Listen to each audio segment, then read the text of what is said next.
തരുൺ മൂർത്തി സംവിധാനം ചെയ്ത പ്രേക്ഷകർ ഏറെ ആകാംക്ഷയോടെ കാത്തിരുന്ന ചിത്രമായിരുന്നു തുടരും. ഓപ്പറേഷൻ ജാവ, സൗദി വെള്ളക്ക എന്നീ സൂപ്പർഹിറ്റ് ചിത്രങ്ങൾക്ക് ശേഷം തരുൺ ഒരുക്കിയ ഈ സിനിമയിൽ മലയാളത്തിന്റെ മഹാനടൻ മോഹൻലാലായിരുന്നു നായകൻ. തിയേറ്ററുകളിൽ വലിയ വിജയം നേടിയ ഈ ചിത്രം 16 വർഷങ്ങൾക്കു ശേഷം മോഹൻലാലും ശോഭനയും വീണ്ടും ഒന്നിച്ചെന്ന പ്രത്യേകത കൊണ്ടും ശ്രദ്ധ നേടിയിരുന്നു. ഈ ചിത്രത്തിൽ മോഹൻലാലിന്റെയും ശോഭനയുടെയും മകളായി അഭിനയിച്ച് പ്രേക്ഷകശ്രദ്ധ നേടിയെടുത്തത് നവാഗതയായ അമൃതവർഷിണിയാണ്.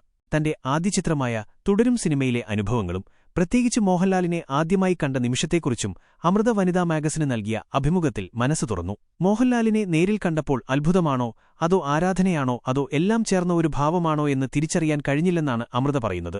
ആ നിമിഷം തനിക്ക് ഒരു മാന്ത്രിക അനുഭവം പോലെയായിരുന്നു എന്നും അമൃത കൂട്ടിച്ചേർത്തു. ഇതിനിടെ തന്റെ ഇരട്ട സഹോദരനായ ആദിത്യദേവിന് മോഹൻലാലിനെ ആദ്യമായി കണ്ടപ്പോഴുണ്ടായ രസകരമായ അനുഭവവും അമൃത അഭിമുഖത്തിൽ പങ്കുവച്ചു. സിനിമയുടെ ചിത്രീകരണവുമായി ബന്ധപ്പെട്ട് സിനിമാ ലൊക്കേഷനിലെ മുറിയിലുറങ്ങുകയായിരുന്നു ആദിത്യദേവ്. ഉറക്കമുണർന്ന് കണ്ണ് തിരുമ്മി നോക്കിയപ്പോൾ മുന്നിൽ സാക്ഷാൽ മോഹൻലാൽ നിൽക്കുന്നു. മോൻ നന്നായി ഉറങ്ങിയോ എന്ന് മോഹൻലാൽ ചോദിച്ചതും പകച്ചുപോയ ആദിത്യദേവ് ചെരുപ്പുപോലുമിടാതെ മുറിയിൽ നിന്നിറങ്ങിയോടുകയായിരുന്നു എന്നാണ് അമൃത ചിരിച്ചുകൊണ്ട് ഓർമ്മിക്കുന്നത്. കൊച്ചി നേവൽ ബേസിൽ ജോലി ചെയ്യുന്ന തന്റെ അച്ഛൻ പ്രവീണിനെ ഫോണിൽ വിളിച്ച് ആദിയുടെ ഈ ഓട്ടത്തിന്റെ കാര്യം പറഞ്ഞ് താൻ ഒരുപാട് ചിരിച്ചതായും അമൃത പറഞ്ഞു.